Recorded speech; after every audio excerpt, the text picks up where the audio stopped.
Assalamualaikum warahmatullahi wabarakatuh. Perkenalkan, nama saya Nafiatul Ilma dengan NIM 20824057. Di video kali ini kita akan membahas sebuah konsep yang sangat penting terutama dalam masyarakat yang majemuk seperti Indonesia, yaitu moderasi beragama. Apa itu moderasi beragama? Mengapa kita perlu bersikap moderat dan dalam menjalankan ajaran agama, dan bagaimana penerapannya dalam kehidupan sehari-hari.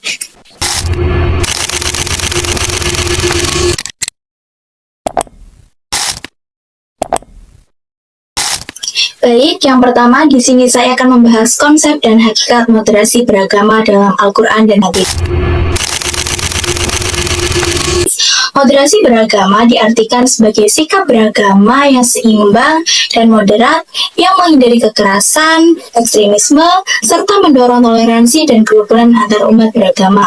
Tujuan moderasi beragama adalah menjaga harkat, martabat, dan peradaban manusia sesuai esensi agama serta menghubungkan berbagai unsur perbedaan untuk mencari solusi bersama.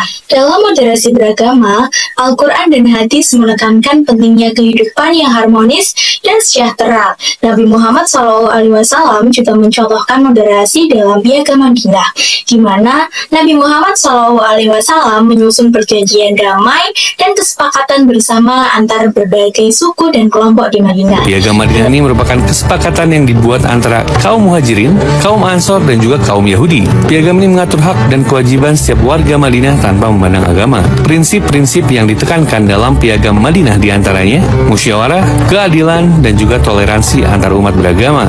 Pembuatan Piagam Madinah oleh Nabi Muhammad ini menepis anggapan bahwa kepemimpinan Islam selalu identik dengan otoritarianisme.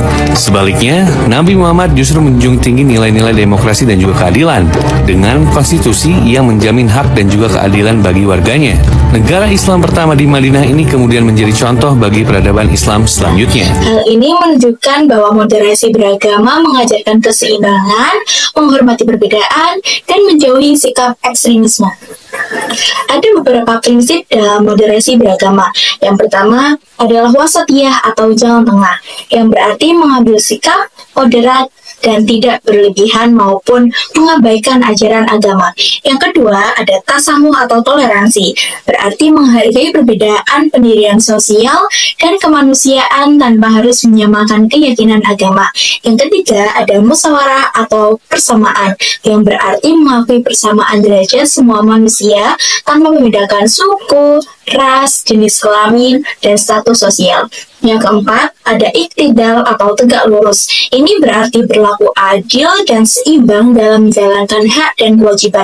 Dan yang terakhir atau yang kelima, ada syura atau musyawarah, yang berarti menyelesaikan masalah melalui diskusi. Lalu tema yang kedua ada moderasi karakter asli agama Islam.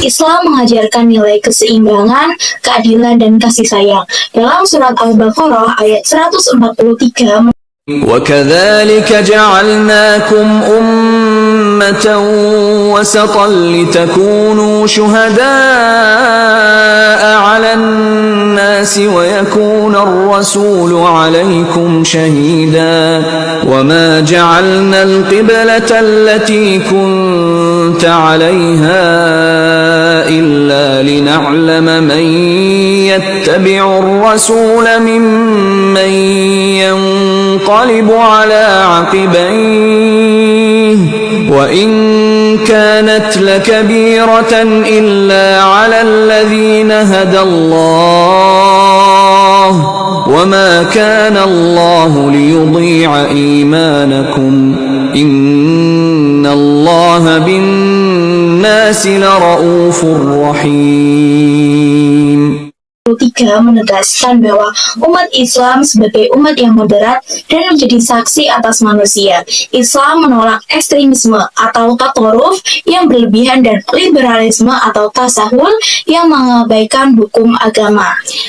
Ada beberapa tantangan dalam penerapan moderasi Islam di Indonesia. Yang pertama, ada radikalisme dan ekstremisme yang menyebar melalui media sosial dan propaganda digital. Yang kedua, ada polarisasi sosial dan politik yang memanfaatkan agama sebagai alat politik sehingga menghambat moderasi. Yang ketiga, ada penyebaran hoax yang banyak terjadi di media sosial. Yang keempat, sistem pendudukan Islam yang belum sepenuhnya mengintegrasikan nilai moderasi. Dan yang terakhir, pengaruh globalisasi dan westernisasi yang semakin menjadi sehingga menimbulkan kebingungan dalam menyikapi modernitas. Namun, selain tantangan, ada juga beberapa strategi untuk menanamkan nilai moderasi Islam, seperti integrasi nilai moderasi dalam kurikulum pendidikan. Itu sangat penting dilakukan dengan pendekatan yang menekankan toleransi dan dialog antar umat beragama. Hal ini bertujuan agar peserta didik dapat memahami dan menghargai perbedaan serta membangun sikap inklusif sejak dini. Tema yang ketiga ada membangun toleransi umat beragama. Indonesia dikenal sebagai negara yang multikultural dengan berbagai pulau dan masyarakat yang beragam. Budaya dan adat istiadat menjadikan toleransi sebagai tiang penopang persatuan dan kesatuan bangsa. Toleransi beragama harus saling tercermin dalam tindakan nyata, seperti saling menghargai, saling menghormati, saling tolong-menolong antar umat beragama. Nah, ada juga strategi membangun toleransi.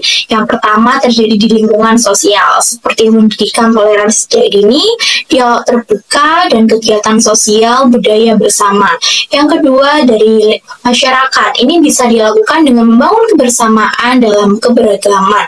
Teladan dari pemimpin dan tokoh masyarakat juga sangat penting. Dan yang ketiga ada dari pendidikan. Ini dapat dilakukan dengan mengintegrasikan nilai toleransi dalam kurikulum pendidikan dan karakter. Ada juga strategi efektif untuk meningkatkan toleransi yang dapat dilakukan oleh pemerintah melalui program dialog antar iman, pendidikan moderasi beragama, melalui tokoh agama seperti menanamkan pemahaman inklusif menjadi teladan dalam toleransi dan masyarakat dapat mempromosikan sikap toleran dalam kehidupan sehari-hari. Tema yang keempat atau tema yang terakhir adalah ekstremisme beragama dan ruang lingkupnya.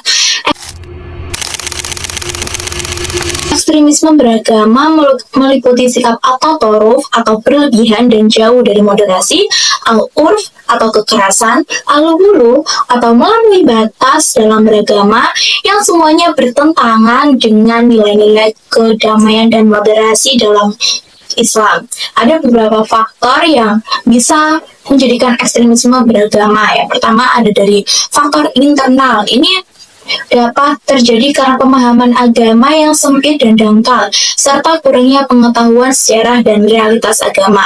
Yang kedua, dari faktor eksternal, ini bisa terjadi karena ketidakadilan sosial dan ekonomi, kemiskinan, korupsi, dan kekerasan. Namun tenang teman-teman, selain beberapa faktor tadi, kita dapat melakukan upaya. Yang pertama adalah pendidikan agama yang inklusif dan moderat. Yang kedua, literasi digital untuk mencegah radikalisme online. Yang ketiga, kebijakan dan dukungan pemerintah yang pro-toleransi dan moderasi beragama. Yang keempat, pendekatan pembelajaran yang kontekstual dan partisipatif. Dan yang kelima adalah evaluasi dan penguatan berkelanjutan terhadap program moderasi. Itu saja yang dapat saya sampaikan, kurang lebihnya mohon maaf. Wassalamualaikum warahmatullahi wabarakatuh dan sampai jumpa.